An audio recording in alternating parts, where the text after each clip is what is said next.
You are listening to the Fancy Free podcast where my guests and I tell our most embarrassing funny stories so that we all feel less alone in our imperfections and forge connection through vulnerability and humor. I'm Joanne Jarrett and I'm your host, and today I have with me Lindsay Cook. Lindsay originally emailed me with a listener story and I thought it was so good. I was like, no, we have to do a whole episode on this if you're willing to. And she was, so here she is.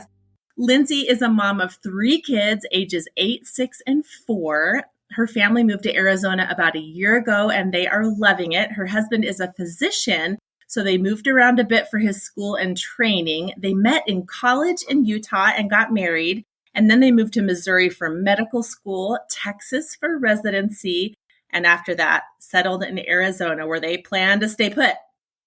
They added their 3 kids to the mix along the way. She has a degree in psychology and has dreams of going back and getting a master's degree once her youngest is a little bit older. But for now, she chooses to be a stay-at-home mom, which is both wonderful and crazy. Lindsay, thank you so much for being with me. Thank you. I'm excited to be here. Yeah. Oh my gosh. I'm so excited for the listeners to hear your funny story.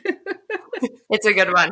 Yeah. Fill in the blanks. What did I miss about who you are and what you do? I think you covered it pretty well. I guess my family wouldn't be complete without my dog, Tucker. He's a neurotic mini Australian Shepherd. He kind of rounds out our crazy family. And who came first, the babies or the dog? Oh, he came in the middle. I was pregnant with my third, which I don't know why we did that, but we did. You had clearly lost your mind, yeah. It was gone. It was long gone by then. Holy cow. Okay, let's get to know you a little better with some rapid fire questions. What was your very first job?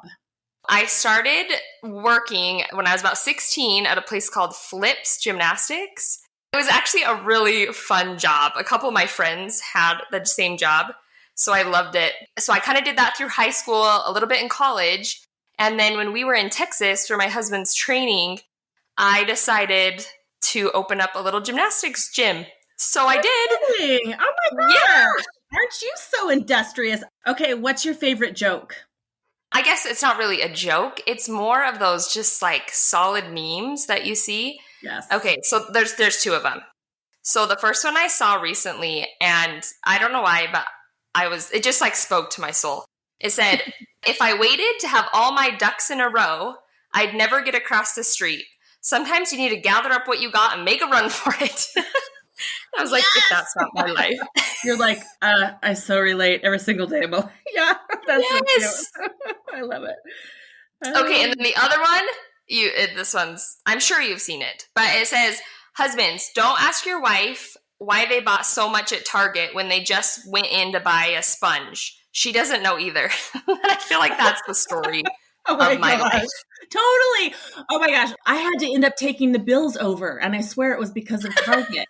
Because he was like, how do you spend $200 at Target? I'm like, you don't need to know. And I don't even know how it happened, but please, I promise you, half of the things you see in this room are from Target.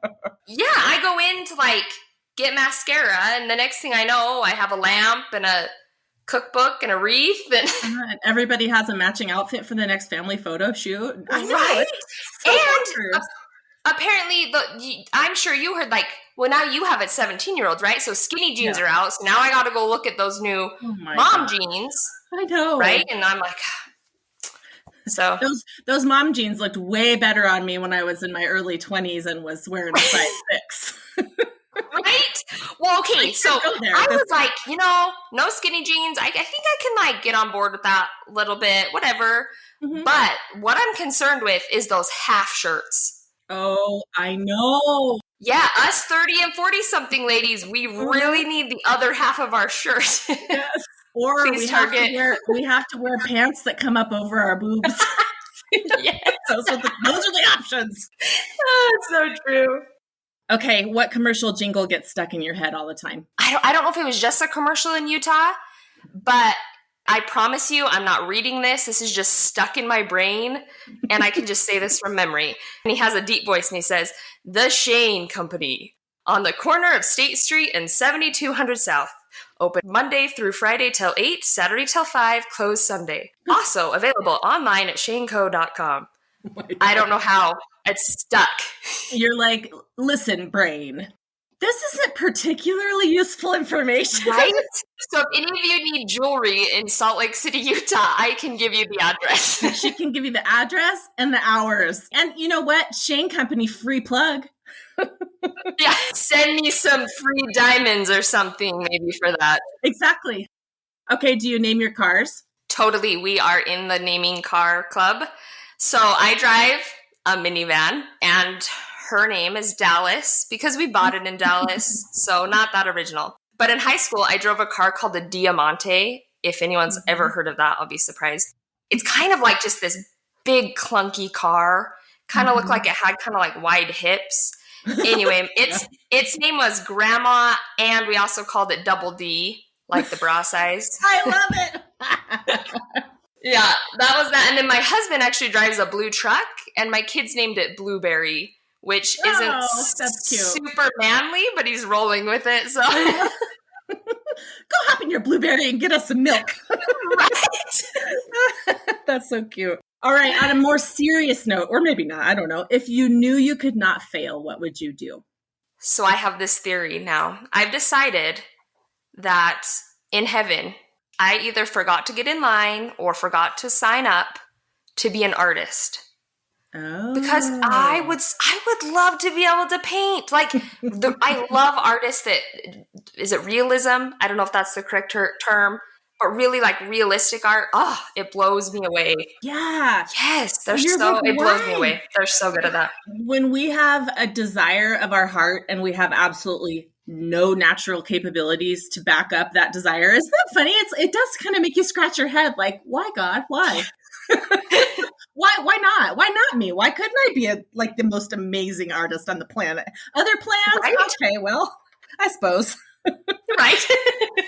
As you know, the point of this podcast is to tell our most embarrassing, not so fancy moments so that the listeners remember they're not alone, and also so that you can show what a bonding experience it is to share the stories. So what do you have for us today? Okay, so let me give you a little bit of background so you understand it a little better. So my husband is a family medicine physician, and so we were living in Missouri while he was in medical school.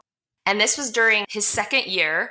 And so he was so busy. I mean, you get it. It's just nuts, He's gone all the time.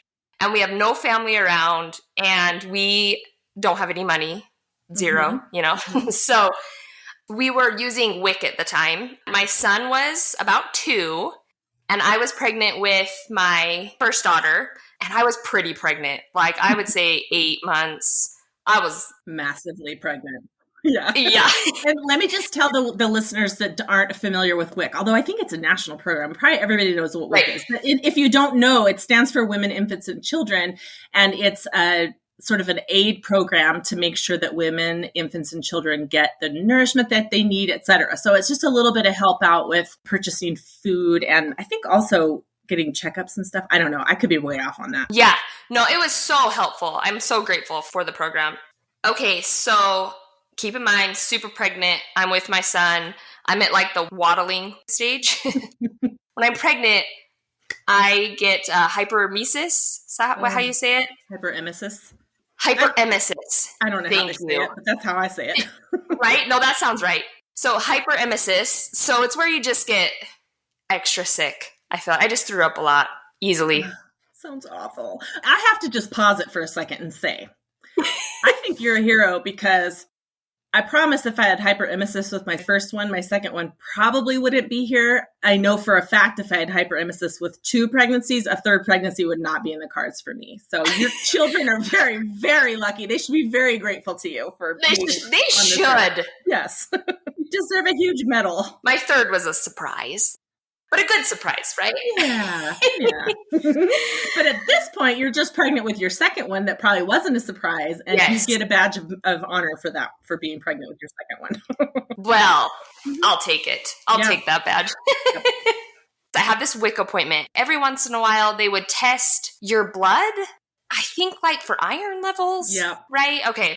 So I get there and it was like flu season. And so there were no nurses there at the time, which is so crazy to me. I look back. But we decided, the secretary there was like, I can just hurry and prick your finger, whatever. And I'm not coming back. So let's just do this. Get it done if you can. Yes. So we get back there. They do my son first. They prick his finger and he obviously freaks out. He starts shaking his finger. And so I'm trying to stop him, but there's blood, covering his face, covering my face as I'm trying to yeah. So she's like, do you want to do yours? I'm like, totally. I got this. They prick my finger and I was like, nope, don't got this. I'm realizing this isn't going to end well. So I grab my son's bloody hand and I'm running, but I'm really pregnant. So I'm kind of just dragging him behind me, he's still crying and losing his mind. And I'm like, where's the bathroom? Real fast, I need a bathroom. And I'm running. Well, kind of whatever the running pregnant thing is. Lumbering. Yeah, not running. I remember I opened the door to the bathroom and I was like, oh, I made it. Except I didn't.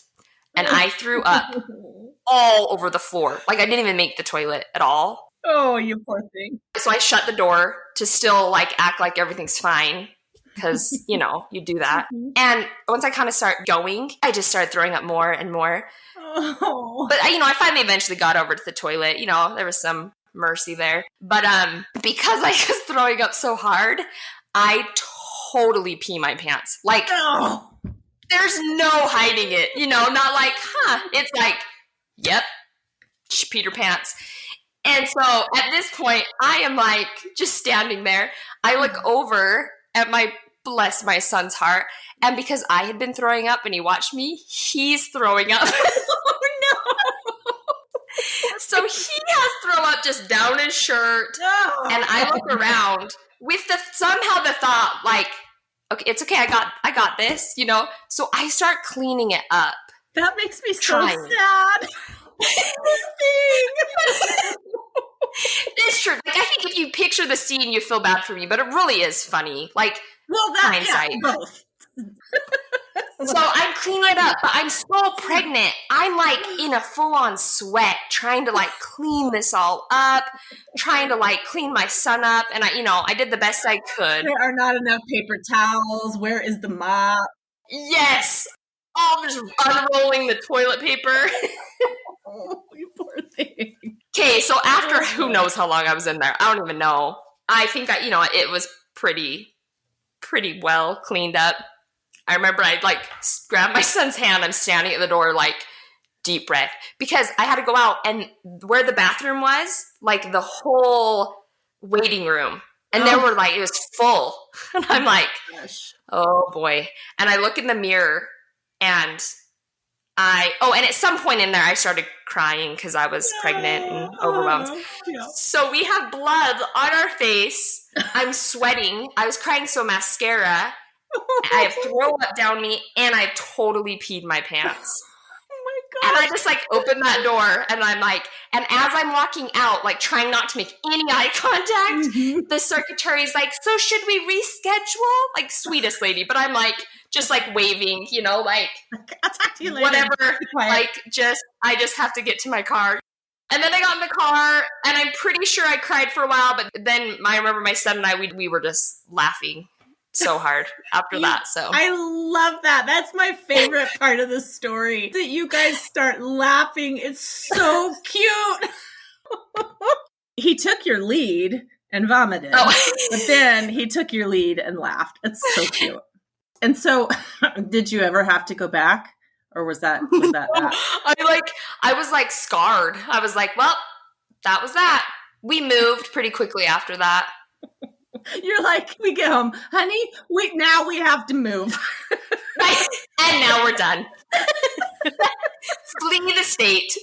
If you saw that scene in a movie, you'd be no, this is too much. This is too much.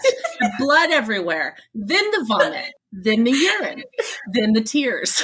It's this poor woman. The sweating, the mascara. Yeah, it was a mess. I was a mess. I love it. And I love your tendency to start to laugh about it really fast, because that I mean, not only is that like a much more pleasant way to go through life, but you gave that example to your son. So I love it. It's so sweet. And did you have hyperemesis even with your third pregnancy? I did. That was actually my worst one. But that one, I would get like home health would come over and give me IVs. And so that really, really helped a lot. Now, was it IV fluid and IV Zofran? Exactly. Yeah. And they would just like teach me how to like hook up. Hang your own IV bag. And yeah. I felt like a medical superstar. Yeah, you're like, well, now where's my nursing degree? Right? I am now more qualified than that secretary at WIC was, for sure. Right?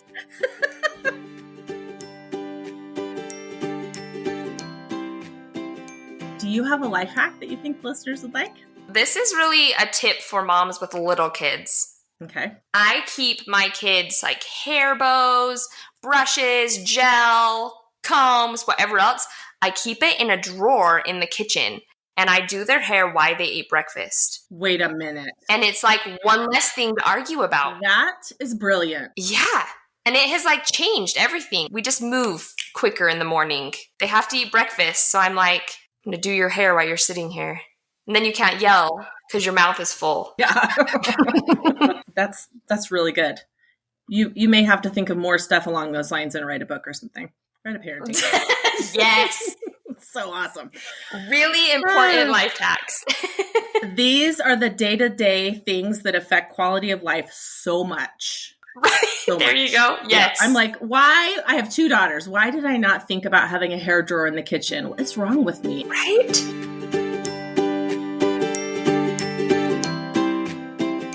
Okay, what have you been loving lately that you think the listeners might love too? Okay, so recently I read a book called Essentialism, and then I read another book by the same author called Effortless, and the author's name is Greg McKeown. Okay, so I think this should just be a mandatory read for all breathing humans. So, like, in a nutshell, I guess, like, it's about learning to do less, but like on purpose, not just to like give up on life, but finding what really matters to you and putting energy into that and letting go of all the fluff that we tend to like put too much stock in, like how to simplify. Oh, and plus, if you listen to it on Audible, he's British. And so you get the added bonus that he has a British accent, which is the best. That's awesome. Yes. I'm going to link to both of those and I'm going to have to listen to them. I love a good audiobook. It's so good.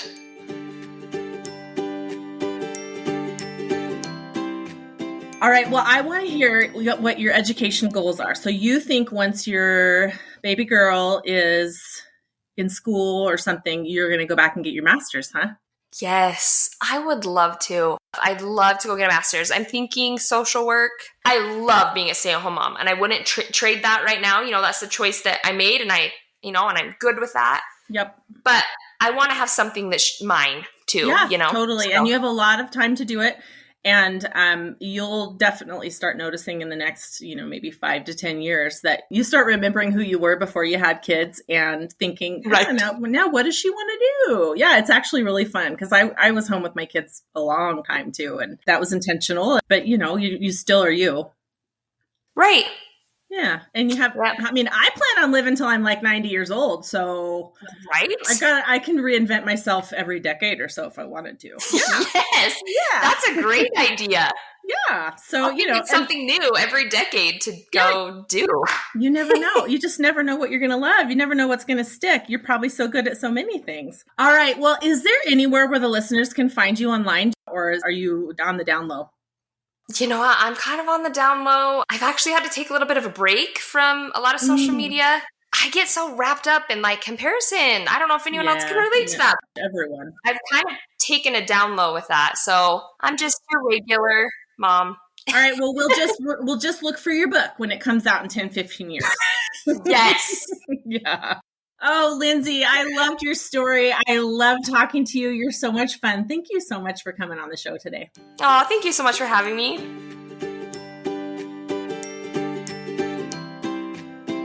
Okay, you guys, that was so much fun. Lindsay is so adorable. Make sure to check out the show notes at fancyfreepodcast.com/episode 112 to get all the links that we talked about to start off the new season on July 12th, which will be season 5 of the Fancy Free podcast. We will have the date compilation episode, which is always super fun. It's going to be a combination of this past season's guests and a sneak peek towards some of next season's guests. If you want more laughter, connection, and sharing, join us in the Fancy Free Facebook group. Make sure you go over to shelfieshop.com. That's SHELFIESHOPPE.com. See what you can't live without for your summer cozy clothes wardrobe and click the email me when it's back in stock button because stock is rolling in this week and next week. It's so exciting. All right. Have a wonderful week. And remember, no one is as fancy as they look.